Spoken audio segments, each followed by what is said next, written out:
This was a Saturday that cried out for something special. You know what this morning's crying out for? Huh? Donuts!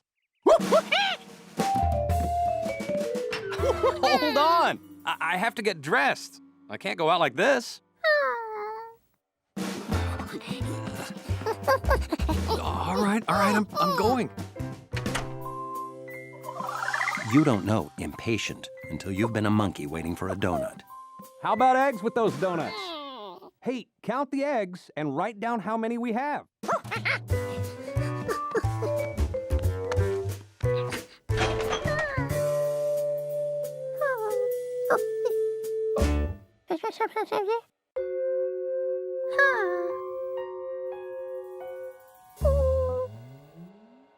Ready. So how many eggs do we have?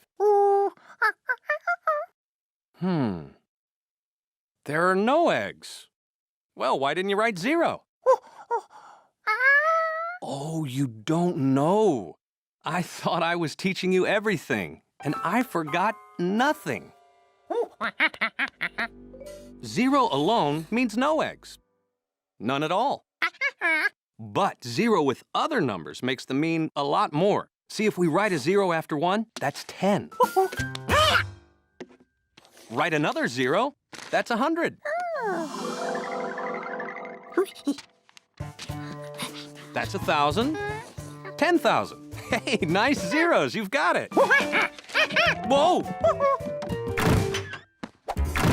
I'll go in here and buy eggs while you get the donuts, okay? 1 dozen donuts, please. We'll meet back home. And be a good little monkey.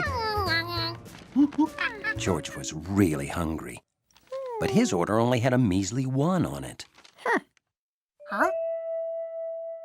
Then he remembered what the man with the yellow hat had told him about zeros.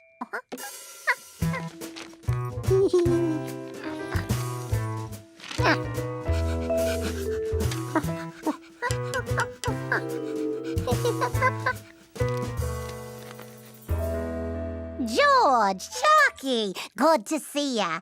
Oh, is that an order for your friend with the yellow hat? 100 dozen? Oh, our biggest order ever! Oh, he must be having a giant donut party.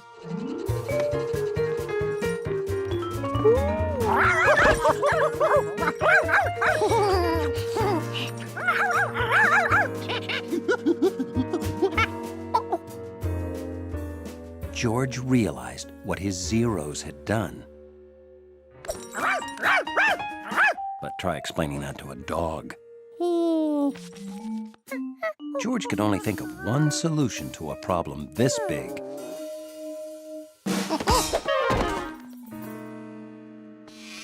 George realized he couldn't go home because then those donut people would know where he lived. Woo! We're right behind you!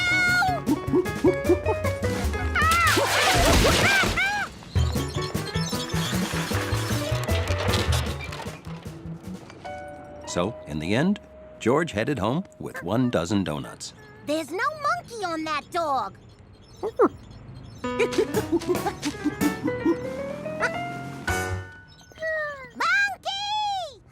We lost him.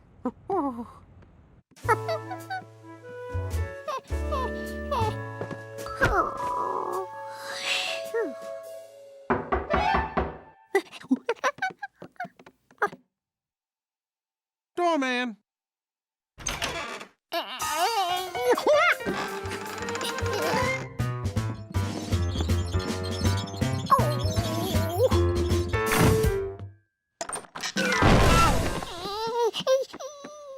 Oh, what are we gonna do with them all? So, in the end, George got 1 dozen donuts, like he was supposed to. And the hard-working firefighters thought everything was perfect. How many left, George?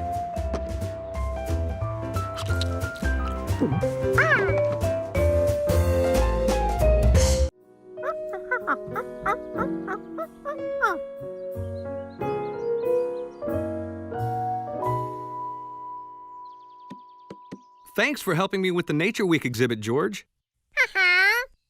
We'd like to see the tracks of all the animals that live around here. The swim mask? Oh, I'm gonna go jump in the lake to conduct the Nature Week fish survey. Bye. George wished his photos were more exciting, but there weren't many exciting animals around here. Hey, George! What you doing?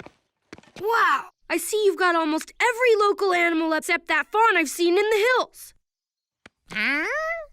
A fawn is a baby deer. Bet you don't see too many of them in the city, huh?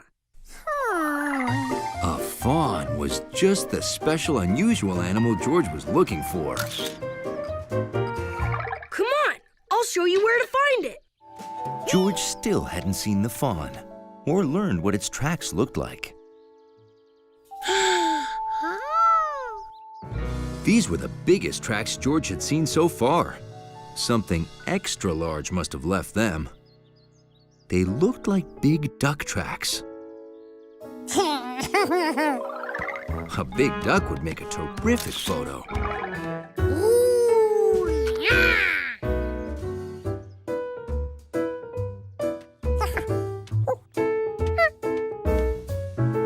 This was like the long track the garter snake made. A giant duck with a snake's tail would make an even better picture. But a huge snake with duck feet would be the most incredible photo of all.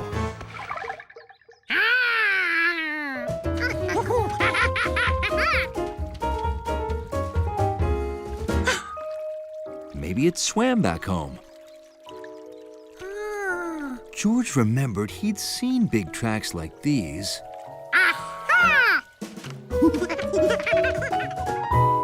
in a book. There they were, dinosaur tracks. A duck-billed dinosaur. And the tracks were headed towards Bill's house. Hiya, George. Did you see the fawn?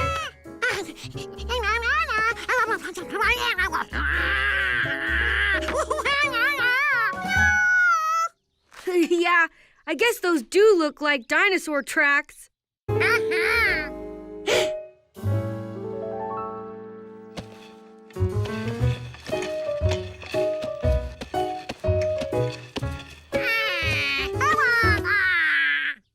Yep. My new boots were hurting my feet, so I put these on to walk to the lake. I told you I was going swimming, remember? Hey, now I know what it's like to walk in a dinosaur's footsteps.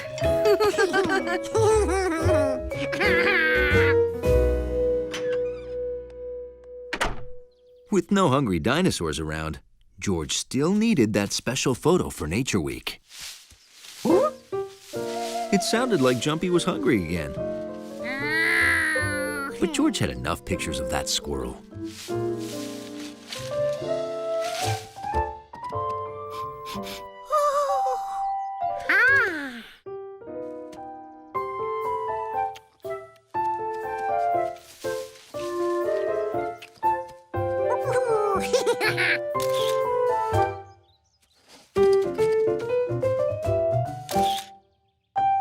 For such big animals, those deer left pretty small tracks.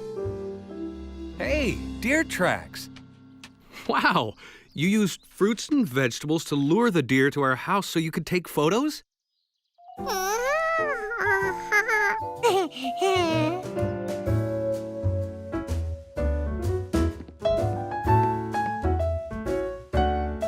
Look at these wonderful deer. Oh, how did you manage to capture such amazing photos, George? Oh, you know George, he just used his imagination. Isn't that right?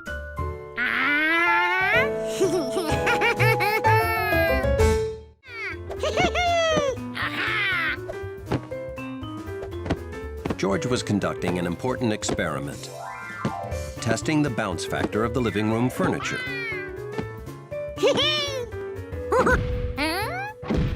This part of the couch made a different sound.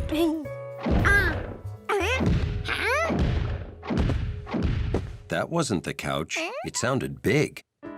It sounded heavy. And it came from up there. Huh?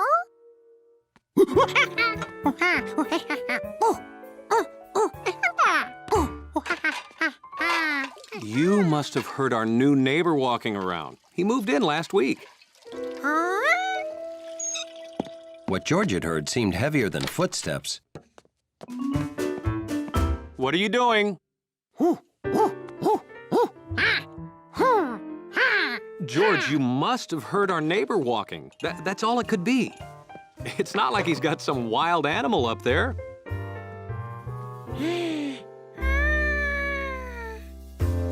The man with the yellow hat lived with George, so why couldn't the new neighbor live with an animal? But what kind?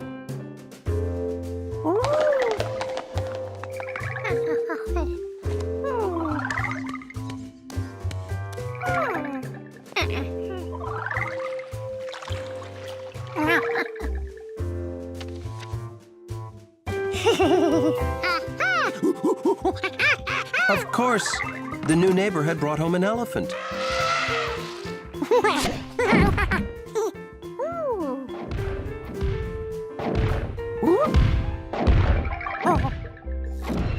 The man with the yellow hat had to hear this.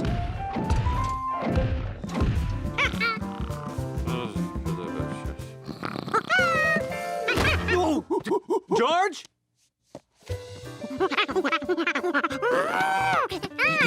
You dreamt about an elephant?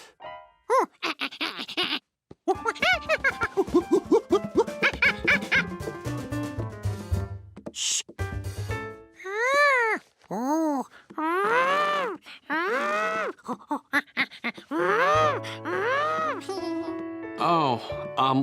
no more nature books before you go to sleep, George. They're obviously giving you strange dreams.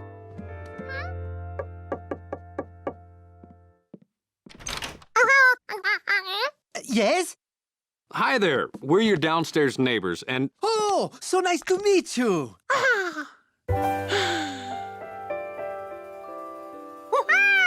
George! What's he doing? I think he's looking for your, elephant. My what?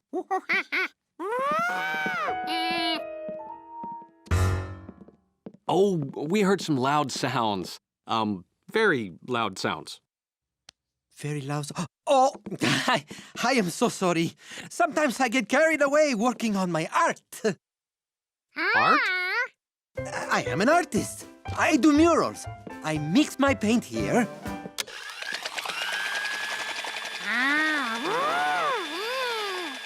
Then I use these rubber stamps I made.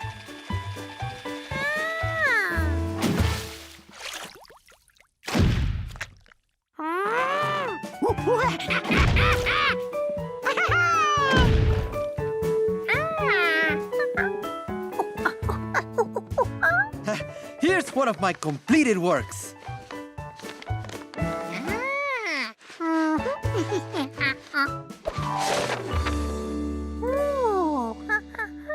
Oh, we also heard something like a bag of rocks dropping. Do you use rocks in your work? No. Oh, that was a bag of groceries. It fell off the counter.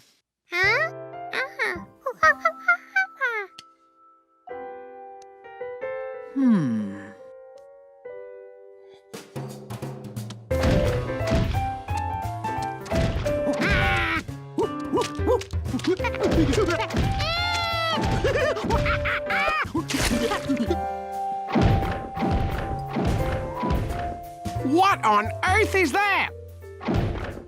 Sounds like an elephant finger painting. Huh? It does.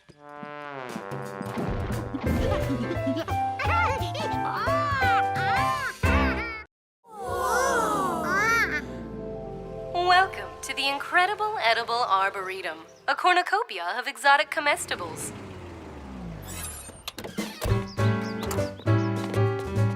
Blueberries! Orisha! favorite bush-based fruit. Come on, George.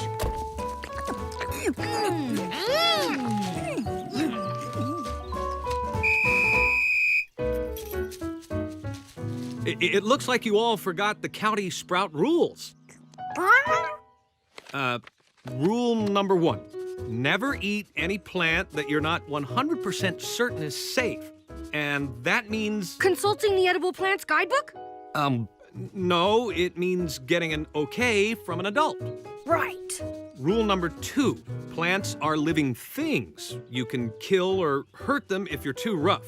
So don't pull on them and don't break any branches. Come on.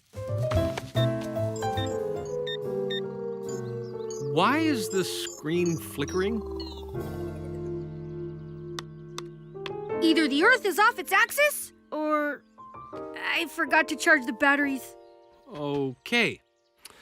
George, can you climb that tree and see where we are?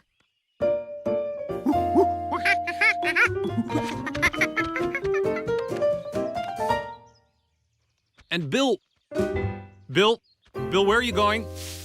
Don't worry, I've got my handy backup compass. This way, folks! Bill, a sprout never leaves the trail. That's rule number 3. Bill! Oh, our excitement's really growing, 'cause we don't know where we're going. In this direction, green. In this direction, a path.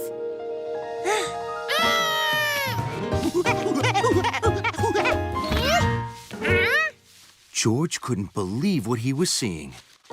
Someone was trying to break that branch. Somebody was not being a sprout.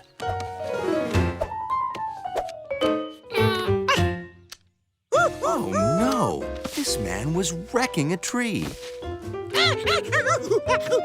Whoa! Hey, are you a monkey? Cool. I always wanted a monkey, but my mother said no. George had to do something, and fast. This tree was in trouble.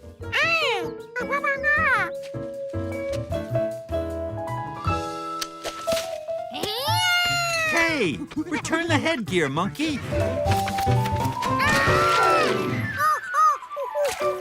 George didn't mean for the hat to get wet. Or the man. But George couldn't wait around. He had to check on that tree. George wished he could think of a way to get the branches back on the tree. He needed something sticky. Really sticky. Like mud. George! Thank goodness I found you. Oh, I'm sorry I left you in that tree. Oh, Dr. Greenbean, nice to see you. Sorry we're late. We've had a rough day. Tell me about it. First, this monkey ran off with my hat, and now my tree lopper has vanished.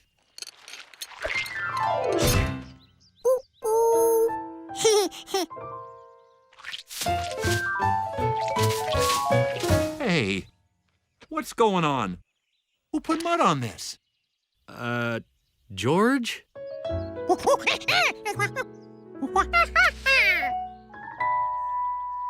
Ah, so Dr. Greenbean was cutting some branches, and you thought he was hurting the tree. Oh, you should have asked. Oh, wait, you're a monkey. Well, anyway, this is called pruning. You make a careful cut, and it doesn't hurt the tree at all. Hey, I got it! Mr. Sproutmaster? According to this, you're going the exact wrong... Wait, you're going the right way. Never mind, proceed.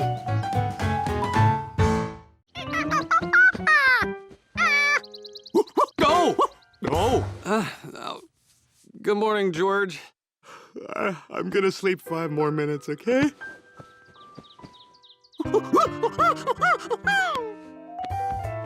No!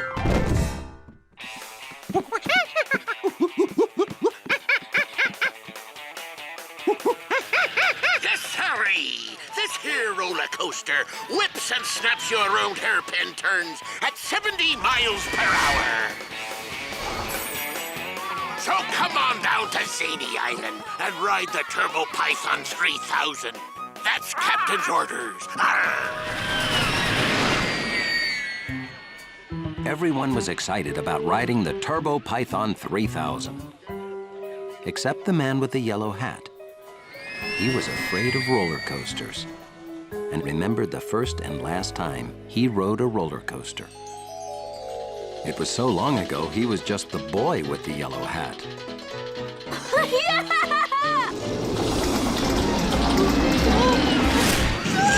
And since that day, roller coasters upset him. Okay, I'm a grown man. I have no reason to fear a roller coaster.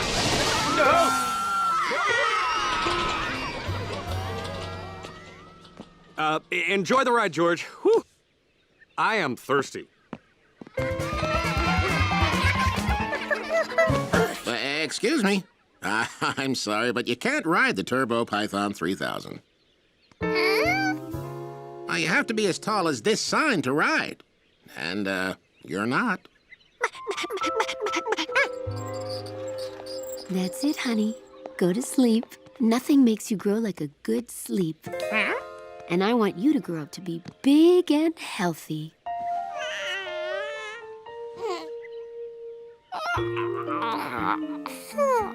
All this growing made George tired. If sleep made you grow, he could do two things at once.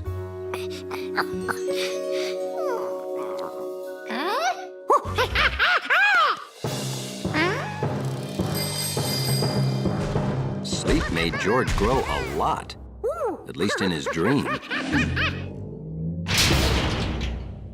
I'm sorry. You can't ride the Turbo Python 3000. You're too big.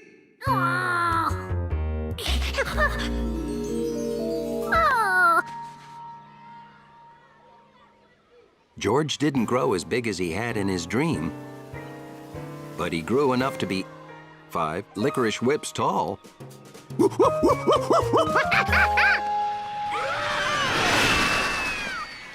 hat! I lost my hat! Seeing Betsy lose her hat reminded the man with the yellow hat of that fateful day. My hat! I lost my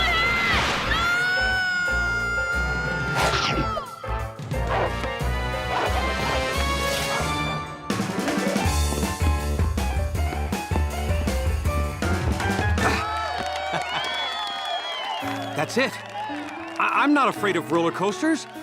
I'm afraid of losing my yellow hat. Your hat is safe, Betsy! What's with all these sour faces? I don't like sour faces at me park, you know. Oh, hi there, Captain Zany. You see, this monkey's too short to ride the Turbo Python 3000. Too short? Bah! He's not too short. Monkeys don't grow very big. That's why we have the... You must be this tall if you're a monkey side.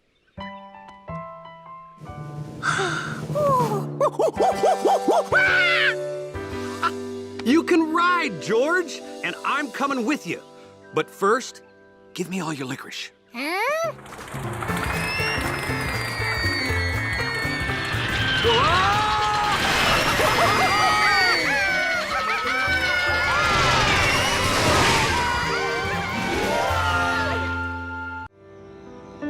Bedtime in the city, when all little monkeys like to hear a good story.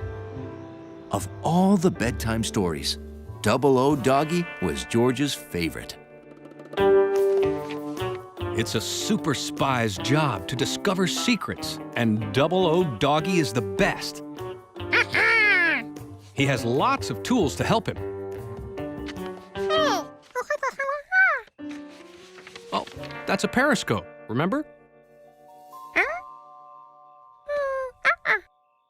Well, inside the tube are 2 mirrors. The mirror at this end reflects whatever it's pointing at to a mirror at this end. That way, Double O Doggy can see things without being seen himself. All right. Good night, little spy monkey.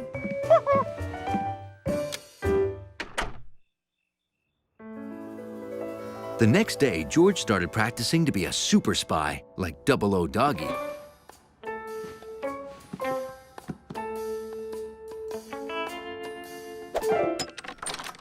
George, if you have any paper to recycle, put it in this bin, okay? George?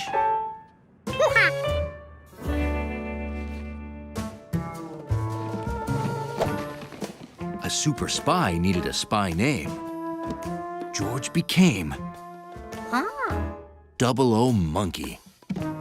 Professor Wiseman, I was wondering, can we meet an hour later?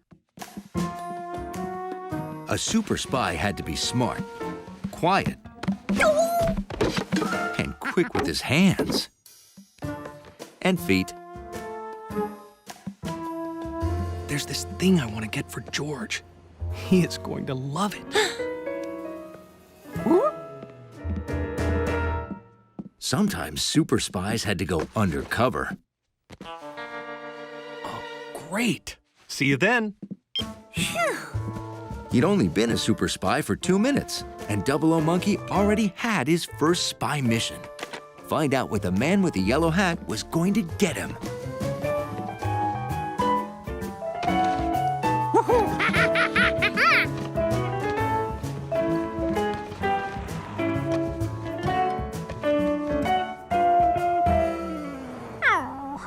It took a while to get the angle of the periscope just right.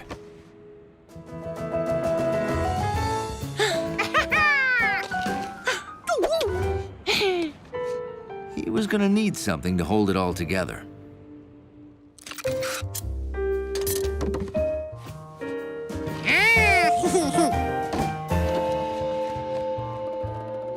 At last, Double O Monkey had his spy periscope. And not a moment too soon.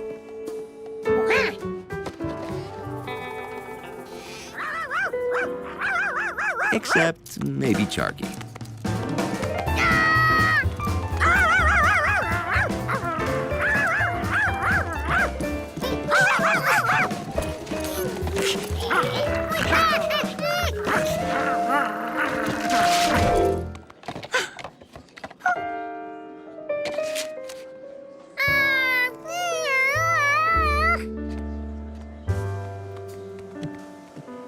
How could he keep his eye on the man with the yellow hat now?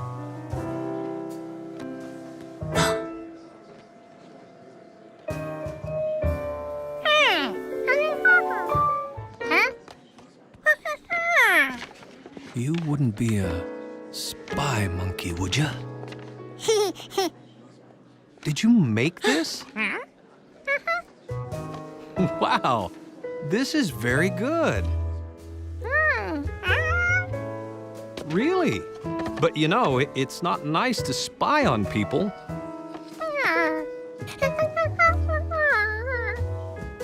And can ruin surprises like this. Now, do you want an official Double O Doggy periscope, or would you rather just make another one? You want both? When you're a super spy monkey, you need lots of ways to keep your eyes on things. Natural Geometric Exploring presents Pirates of the Wybecas. Wow. How'd you like to sail a ship like that, Hundley? Now there was a ship that couldn't be sunk by monkey breath. The SS Wybecas was attacked by the bold pirate Black Hat Besame. Pirate vessel off the port bow. All hands to your stations. Whole wind, coxswain.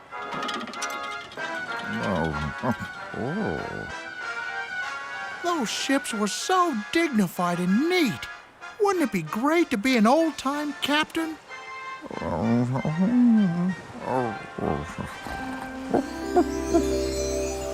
The neatest ship to ever set sail was the SS Dignified. Its commander was world-renowned, Captain Hundley. No other captain was as smart, as orderly, or had as wet a nose. All's clear, Captain Hundley, sir. Thank you, sir. You know how much your approval means to me, sir. Captain Hundley's crew was always orderly and efficient.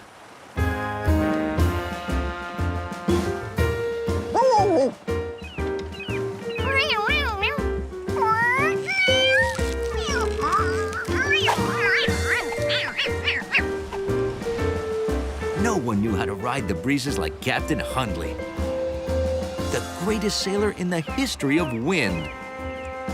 But all was not smooth sailing. The wind was so strong, the pirates were upon the Dignified before Captain Hundley could give orders. The pirates were led by Yellow Hat the pirate. He's famous, you know. Hi, how are you? We're taking over your ship because, well, you know, that's what pirates do.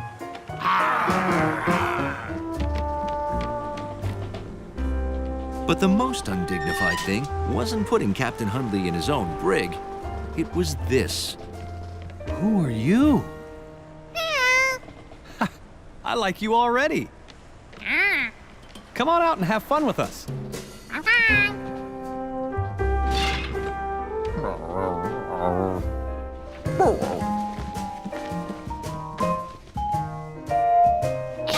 George wanted to hang it up where Captain Hundley could enjoy it.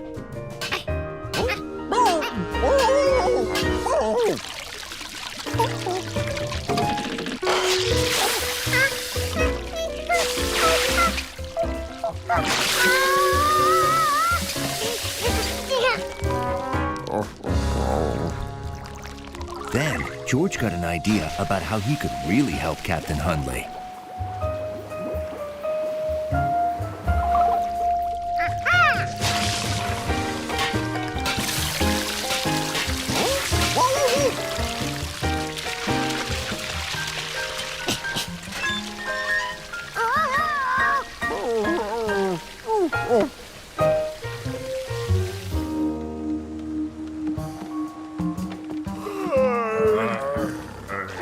George, are you down here? Oh, my goodness. I mean,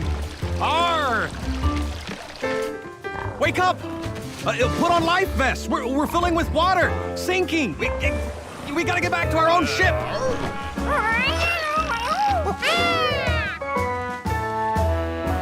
Captain Hundley used the wind perfectly, and they set sail. George! George! George!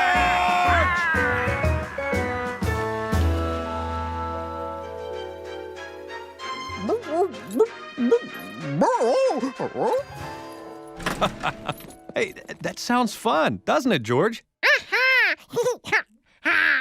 Say, Hundley, your good pal George is going to come out on the boat with us today. At least Hundley knew what to expect, so he was prepared.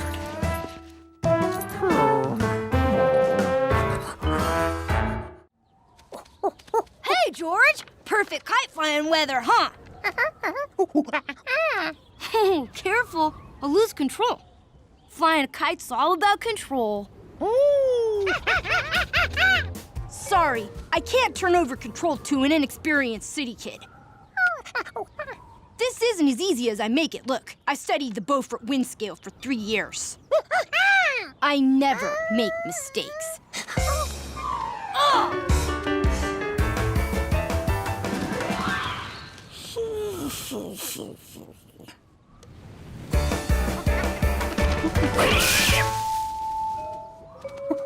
Rats! That's never coming down.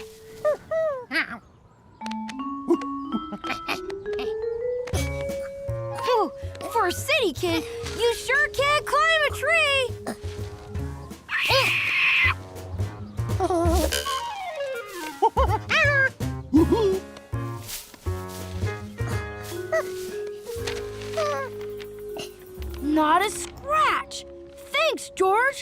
As a reward, I'll let you fly her.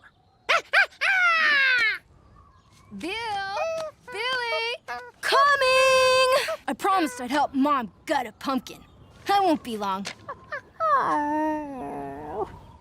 You watch the kite till I get back.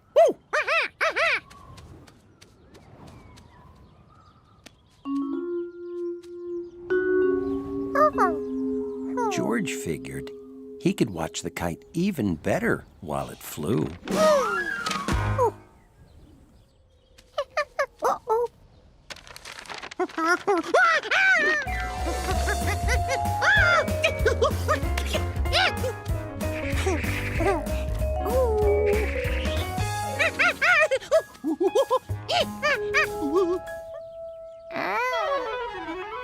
George was really flying that kite now. Or maybe it was flying him.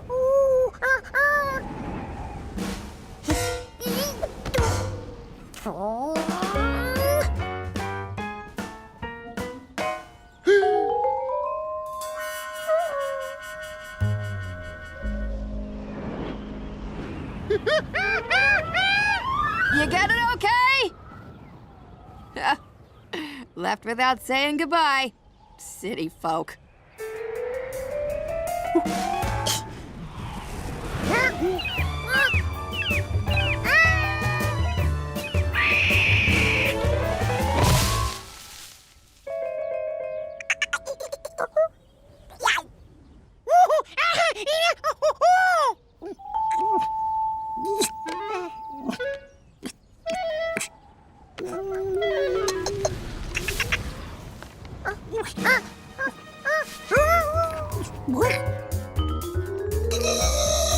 It couldn't wait. Boy, for a city kid who never flew a kite before, got her up higher than I ever did.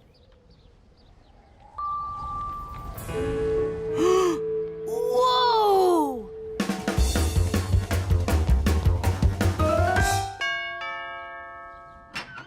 Well, hi, Bill. You own binoculars? Sure do. What's trailing behind that kite? Oh, it's George. It's George! And he's got a squirrel on his head. Bill, you call the fire department. Okay. Why? I don't know. They seem to know how to do everything. What are you gonna do? I'm going up there after him. George! George! It was his friend, the man with the yellow hang glider.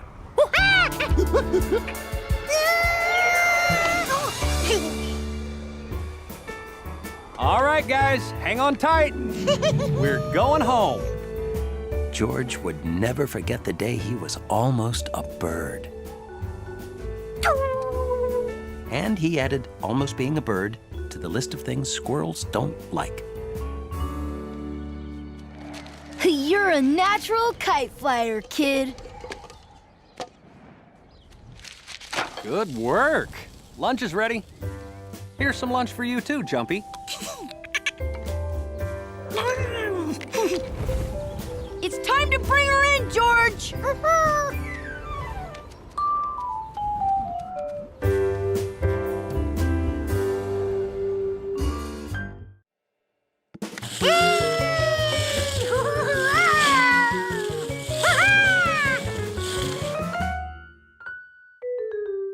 If one car was fun, imagine what you could do with two. George had to show his great new car shoes to someone.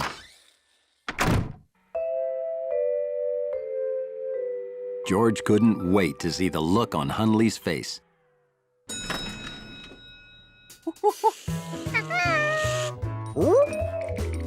That wasn't the look he expected.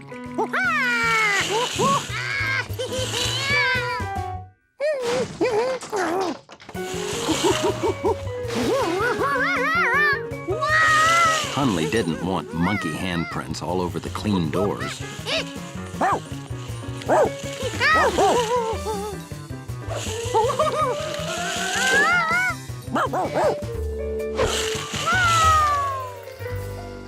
George didn't know how to turn around and go back.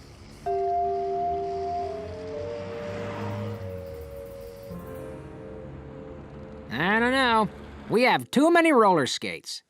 Now, what can we do to make people more interested in skates? Well, how about having a roller skating monkey give demonstrations? And just where are we gonna find a roller skating monkey? The skates are our gift to you. You just skate in front of the store whenever you can. George liked his new skates. But what were these black things for?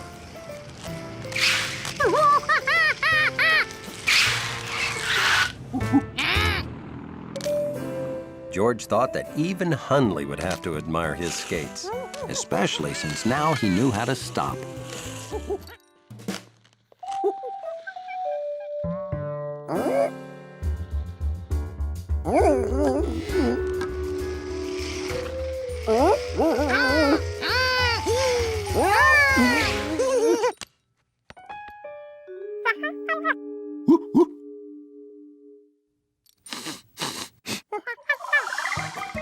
A monkey on wheels looked wrong, but a proud, sleek dachshund on nice wheels.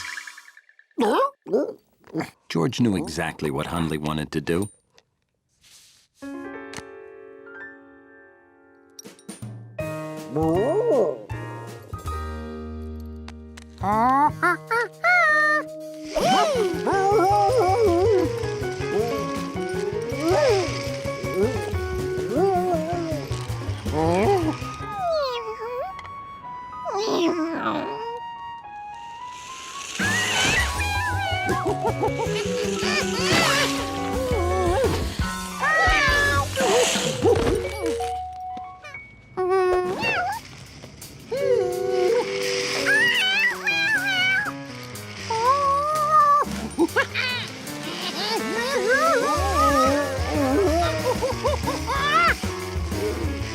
No matter what George did, they kept going faster and faster. He couldn't imagine how they were ever going to stop. Then he could.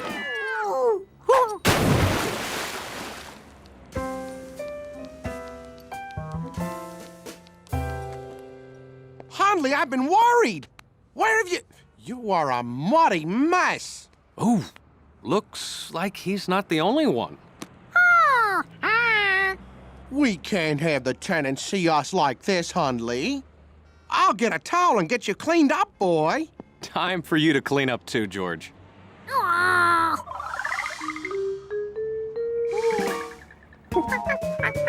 Hey, wait a minute. George?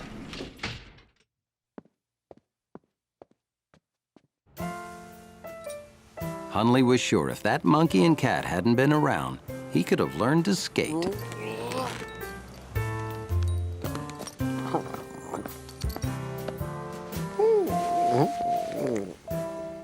Say, weren't there two pairs of skates?